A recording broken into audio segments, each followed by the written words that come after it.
Hello dear viewers, in continuation of our series on sedation and analgesia in ventilated adults in ICU, I will be discussing different drugs and their specific characteristics for the management of pain, anxiety and delirium in this video. This is part 4 and last video of this series. I am Dr. Sunil Garg from Essentials of Acute Care, and here I will be discussing only those drugs which we use in our ICU.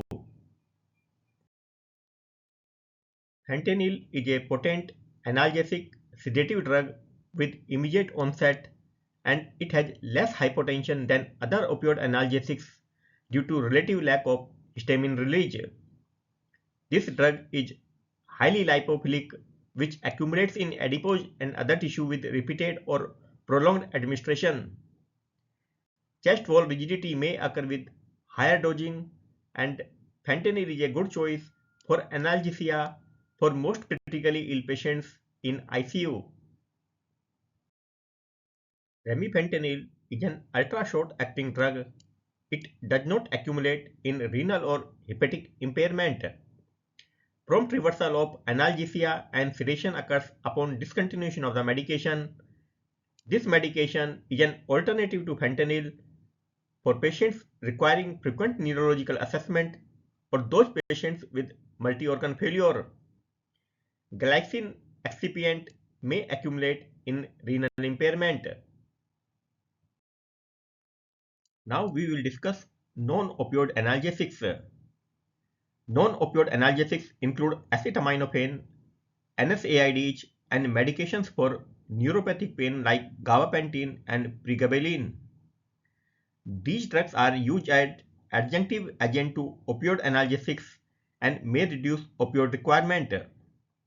It means these drugs are not used as the main drugs or the primary drugs, rather it is used as an adjunct agent. These drugs has advantage of lacking dependence and tolerance of opioid medications. Acetaminophen has no antiplatelet effect and gastrointestinal and renal toxicity of NSAID, but it lacks significant anti-inflammatory effect. It can cause hepatotoxicity in chronic or acute overdose. Avoid its use or use a lower daily dose in older adults and patients at risk for hepatotoxicity. For example, patients with heavy alcohol use or malnourished patient. Acetaminophen is a first choice for treatment of mild to moderate acute pain and febrile conditions. It is also used as an adjunctive analgesic that may reduce opioid requirement. Ketorolac is effective anti-inflammatory, but it can cause or worsen renal insufficiency. There is dose-related risk of gastropathy, and it reversibly inhibits platelet functioning. It may alter cardioprotective effect of aspirin. It is used as an adjunctive analgesic that may reduce opioid requirement. It should be avoided in renal impairment, gastrointestinal bleeding, platelet dysfunction, ischemic heart disease, heart failure, patients with reduced cardiac output, hypovolemic state, patient with asthma or cirrhosis. This drug, ketorolac, is contraindicated in treatment of perioperative pain in coronary artery bypass graft surgery patients. Other non-opioid analgesic is pregabalin. This drug is effective for the treatment of neuropathic pain. The main adverse effects of this drug include sedation, blurring of vision, dry mouth, dizziness and ataxia, which may be intensified in renal impairment requiring dose adjustment. This drug should not be abruptly discontinued or stopped due to risk of discontinuation symptoms, and it is a useful adjunct to other analgesics for the treatment of neuropathic and postoperative pain or dysaesthesia in patients who can be treated with enteral medication. Another very important drug is propofol.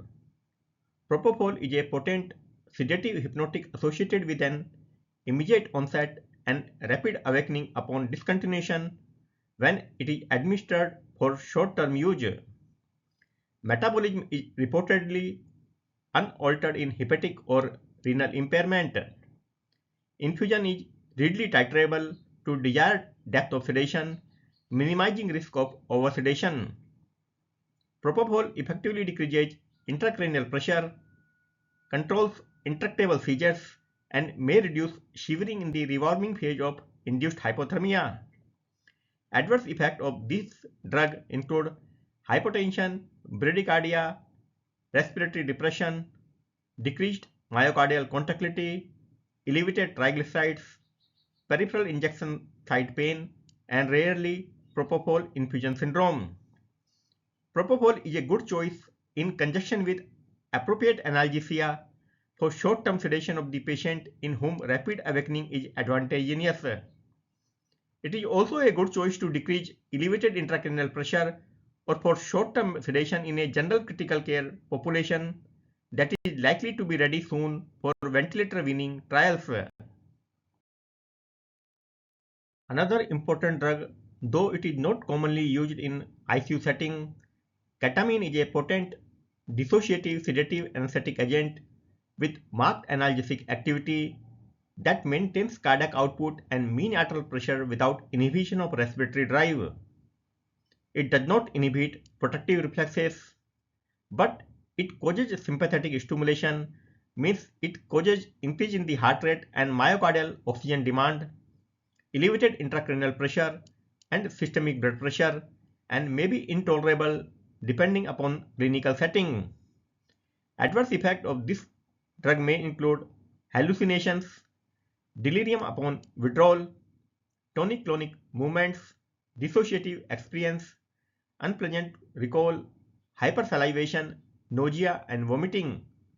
This is an alternate choice for post-surgical pain management, severe agitation, or as an adjunctive analgesics in patients with severe refractory pain in clinical settings where increased myocardial oxygen demand and sympathetic tone are tolerable.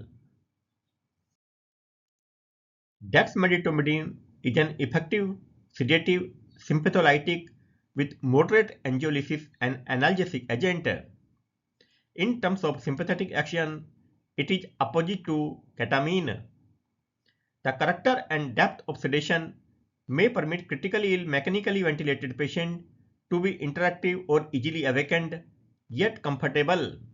But do not use this medication as a sole agent if patient is receiving neuromuscular blockade. This drug can be used in non-mechanically ventilated ICU patients and continued as needed following extubation. It may be less likely to cause delirium than other sedative choices. This drug may cause significant hypotension and bradycardia or hypertension that do not resolve quickly upon abrupt discontinuation. Dose reduction is recommended with renal and/or hepatic impairment. The rapid administration of loading dose may be associated with cardiovascular instability, tachycardia, bradycardia, or heart block. It does not induce the deep sedation needed for neuromuscular blockade. The dexmedetomidine is a good choice for the short and the long-term sedation in critically ill patients without relevant cardiac conditions. It may be useful for sedation of patients with or at high risk of developing delirium, although this has not been well established. Midazolam is a sedative agent with potent amnestic and anxiolytic property. It has an immediate onset of action and a short duration of effect when it is administered for short term. It means for less than 48 hours. It is the only IV benzodiazepine that is not delivered in propylene glycol. It may accumulate and cause prolonged sedation if it is delivered for the long term. Half-life may be prolonged in critically ill patients with hepatic or renal impairment. Risk of delirium is more in comparison to other sedative agents. Midazolam interacts with the drugs used in the ICU like azole antifungals that alter cytochrome metabolism such that excess sedation can occur. This drug is a good choice for short-term anxiolysis and treatment of acute agitation. With regards to use of antipsychotic medication in ICU, haloperidol is a moderately sedating agent. The adverse effects of haloperidol include dose-dependent QT prolongation and hypotension. Extrapyramidal symptoms and neuroleptic malignant syndrome are rare in critical care use. This drug can be used for potential treatment of agitation and/or for positive symptoms of delirium in critically ill patients. Another antipsychotic is olanzapine. Olanzapine has less risk of extrapyramidal symptoms and QT prolongation than haloperidol. It can be used as a potential alternative or add on to as needed IV haloperidol for treatment of acute agitation and or delirium in the ICU. Olanzapine, in addition to enteral formulation, also available as intramuscular formulation.